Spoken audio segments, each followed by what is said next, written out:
तो hello friend Odia blogger Shubhu YouTube channel को आपको स्वागतम करुच्ची। आम आज बाहरी माँ कालीजाई दर्शन पर देखुं आम ए बोट बस आम बोट स्टार्ट हो गला।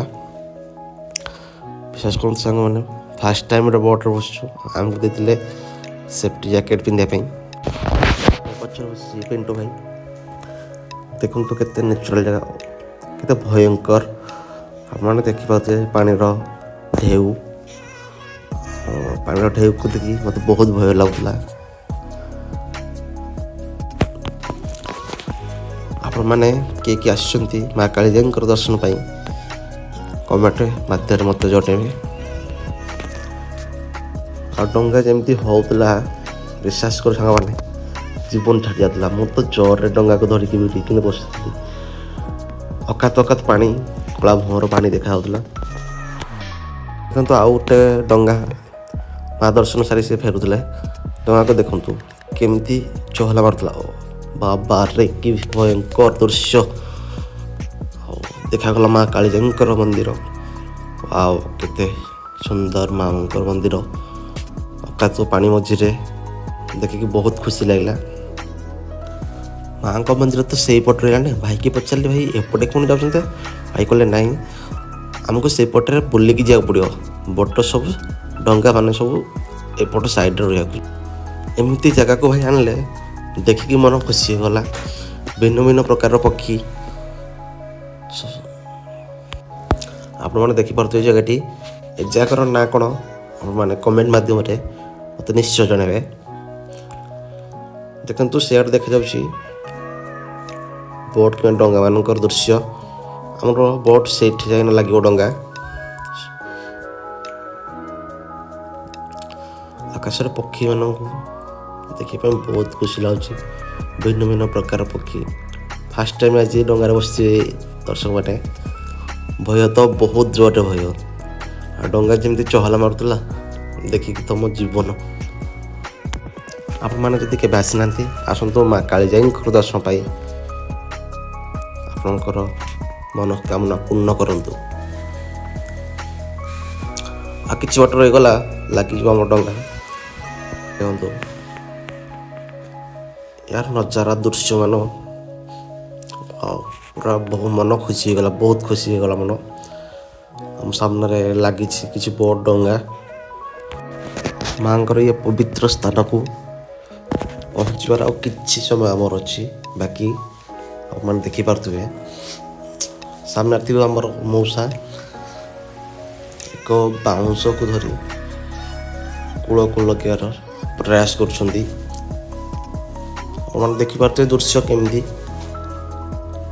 देखु आकाश भिन्न भिन्न प्रकार पक्षी मैंने उड़ुं देखु डंगा लगे आमर पूरा कूल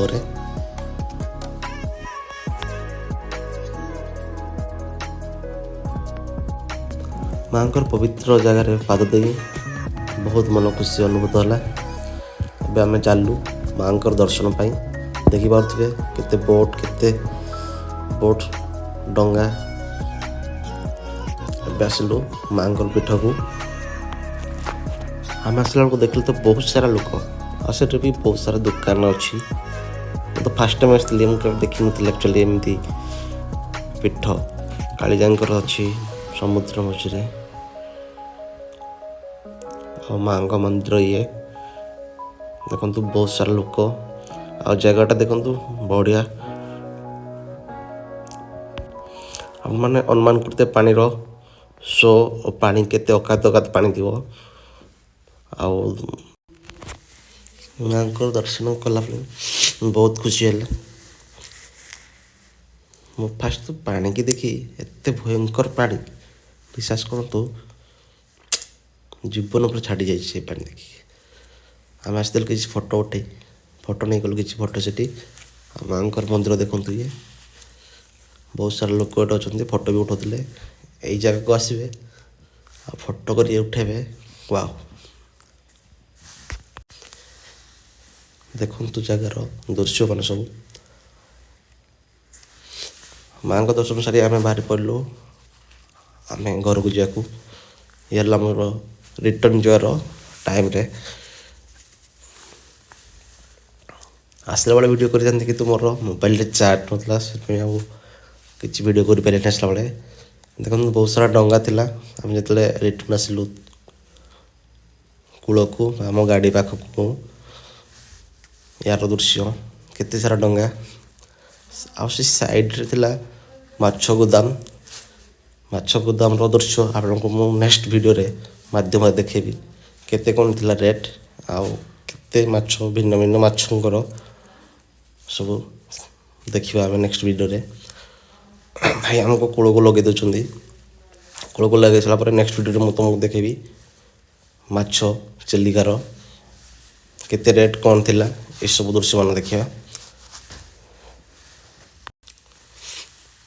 ଆହୁରି ବି ବହୁତ ଲୋକ ୱେଟ୍ କରିଥିଲେ ଯିବାକୁ ମା ଦର୍ଶନକୁ ପାଇଁ, ସେଥିପାଇଁ ସେ ଗଛ ମୂଳରେ ଠିଆ ହେଇଛନ୍ତି ଦେଖନ୍ତୁ।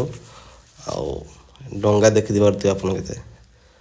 ଆଉ ତପନ ଆମର ହେଲମେଟ୍ ପିନ୍ଧି ସାରିଲାଣି ଯିବା ପାଇଁ। ଆମେ ଆକ୍ଚୁଆଲି ବାଇକ୍ରେ ଆସିଥିଲୁ ମାଙ୍କ ଦର୍ଶନ ପାଇଁ ଅନୁଗୁଳ ଟୁ ଚିଲିକା।